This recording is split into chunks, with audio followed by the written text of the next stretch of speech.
வணக்கம். இன்றைக்கு பொருட்பாலில் அங்கவியல்ல பகை மாட்சி அந்த அதிகாரத்தில் 5வது குறள்.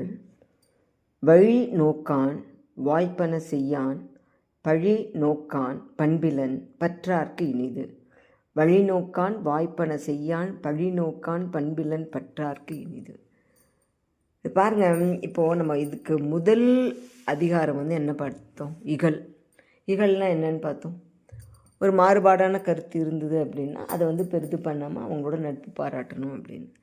ஆனால் இப்போ அதுக்கு அடுத்த அதிகாரமே என்ன வச்சார்? பகை மாட்சி. அதாவது சிலரோட அந்த மாறுபாட்டை சரி செய்து கொண்டு நட்பு பாராட்டுவதை விட பகையாக இருக்கிறதே பெருசு, அதுவே உயர்ந்தது அப்படின்னு சொல்கிற மாதிரி அந்த அதிகாரத்தை அமைச்சு, அப்படி உயர்ந்ததாக இருக்கக்கூடிய பகை யார் யார்கிட்ட வச்சுக்கணும் அப்படின்னு சொல்லிட்டு வர்றார். இப்போ நம்ம இதுக்கு முன்னாடியெல்லாம் நிறைய குணங்கள் பார்த்தோம். அந்த குணங்களை உடையவர்கள் பகைவர்களுக்கு அவர்களை வெல்லுவது எளிது அப்படின்னு சொல்லி, அந்த மாதிரி குணங்கள் இருக்கிறவங்ககிட்ட நாம் நட்பாக இருக்க விரும்புவோமா? இதுக்கு முதல் குறளில் நம்ம என்ன பார்த்தோம்?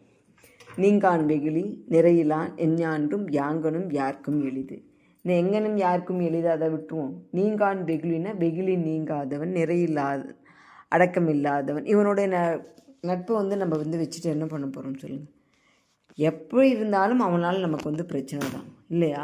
அதே மாதிரி தான் இப்போ இந்த குறளையும் பார்த்திங்கன்னா, வழிநோக்கான் வாய்ப்பன செய்யான் பழி நோக்கான் பண்பிலன் 4 சொல்கிறாரு. வழிநோக்கான் அப்படின்னாக்கா நிறைய விஷயங்கள் செய்யறதுக்கு வழிமுறைகள் இருந்தும் அதை ஆராய்ந்து அதை மேற்கொள்ளாதவன் அப்படின்னு ஒரு பொருள். இன்னும் ஆழ்ந்து பார்த்தோம்னாக்கா நமக்கு நீதி நூல்கள் காட்டுகின்ற வழி, நல்வழி இருக்கு இல்லைங்களா, அந்த அறவழியில் அந்த தர்ம வழியில் நிற்காதவன் அப்படின்னு ஒரு பொருள் கொள்ளலாம். உலகில் வாழ்க்கையில் வெற்றி பெறணும் அப்படின்னாக்கா அதற்கேற்ற வழிமுறைகளை ஆராய்ந்து செயல்படுத்தணும். அதே தான் நம்ம வாழ்க்கையை ஒழுக்கமுடைய வாழ்க்கையாக தர்மத்தின் வழி வாழ்க்கையை நடத்தணும் அப்படின்னாக்கா உயர்ந்த நூல்கள் அறநூல்கள் சொல்கின்ற வழி நம்ம வாழ்க்கையை நடத்தணும். அப்போ அந்த 2 செய்யாதவன் வழி நோக்கான். ஓகே, வாய்ப்பன செய்யான். சிலருக்கு அவன் ஒன்றும் முயற்சி பண்ண மாட்டான், ஆனால் வீட்டில் அப்பாவோ இல்லை உறவினர்களோ நண்பர்களோ ஒரு வாய்ப்பை உருவாக்கி கொடுத்தா கூட அந்த வாய்ப்பையும் சரியாக உபயோகப்படுத்தி கொள்ள மாட்டான். அந்த வாய்ப்பை பிடிச்சிட்டு மேலே வரணும் அப்படின்றது கூட அவனுக்கு இருக்காது. பழி நோக்கான். இவனும் வழி பண்ணிக்க மாட்டான், வழி பண்ணி கொடுத்தாலும் அதை செய்ய மாட்டான். அப்படி செய்யாமல் இருக்கிறது மட்டும் இல்லை, ஓகே, சில சமயம் அப்படி செய்து கொடுக்குறவங்களையும் ரொம்ப கிண்டல் பண்ணுவான். அதனால் நமக்கு அவமானம், நமக்கு ஒரு பழி சேருமே, நமக்கு உதவி பண்ணுறவங்க நம்ம இப்படி சொல்கிறோமே அப்படிங்கிறதும் அவனுக்கு தெரியாது. பழி நோக்கான். அது மட்டும் இல்லை, தேவையில்லாதவற்றை செய்யறதுக்கும் தேவையானது செய்யாமல் இருக்கிறதுக்கும் அவன் வெட்கப்படுறதில்லை. அப்போ எப்படி முன்னேறது இல்லைங்களா? அதான் பழி நோக்கான். பண்பிலன். பண்பிலன்னா யார்கிட்ட எப்படி நடந்துக்கணும் அப்படின்னு தெரிஞ்சுக்காது. நம்ம முதலே இந்த பண்பிலனுக்கு நம்ம பார்த்துருப்போம் பொருள். பண்பெனப்படுவது பாடறிந்து ஒழுகுதல். இது கலித்தொகையில் வருகின்ற ஒரு வாக்கியம். அப்போ பண்பாடு என்பது பாடறிந்து ஒழுகுதல் அப்படின்னாக்கா நம்ம எந்த உலகத்தில் வாழ்கிறோமோ அந்த மக்களுடைய மனநிலையை புரிந்து கொண்டு வாழ்வது. இப்போ இந்த 4 குணமும் இல்லாதவன் நல்ல வழி போகிறதில்ல, வாய்ப்பு ஏற்படுத்தி கொடுத்தா பயன்படுத்திக்கிறது இல்லை, பண்பும் இல்லை, பழியும் பற்றி கவலைப்படுறதில்லை. இப்படி இருக்கவன்ட்ட நம்ம நட்பாக இருந்து என்ன பண்ண போகிறோம்னு சொல்லுங்கள். இப்படி இருப்பவன் என்ன பண்ணுவாங்க? பற்றார்க்கு இனிது.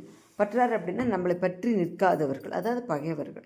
அந்த பகைவர்களுக்கு இனிது அப்படின்னா அந்த பகை நமக்கு இனிது தான். ஏன்னா அவங்க நம்ம கூட இருந்தால் எப்பவும் முதல்ல சொன்ன மாதிரி துன்பம் தான்.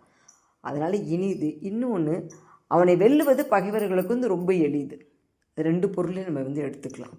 அதனால் இந்த குணங்கள் நாமே நம்மக்கிட்ட இருக்க குணத்தின் மூலமாக மற்றவர்கள் நம்மிடமிருந்து மாறுபடுவதற்கும் அந்த மாறுபாட்டை சரி செய்து கொண்டு நட்பை பேணுவதற்கும் கூட முயற்சி செய்யாத அளவிற்கு நம்முடைய குணங்களை வளர்த்து கொண்டோமேயானால் நம்முடைய பகையை தான் மற்றவர்கள் விரும்புவார்களே தவிர நம்முடைய நட்பை கிடையாது.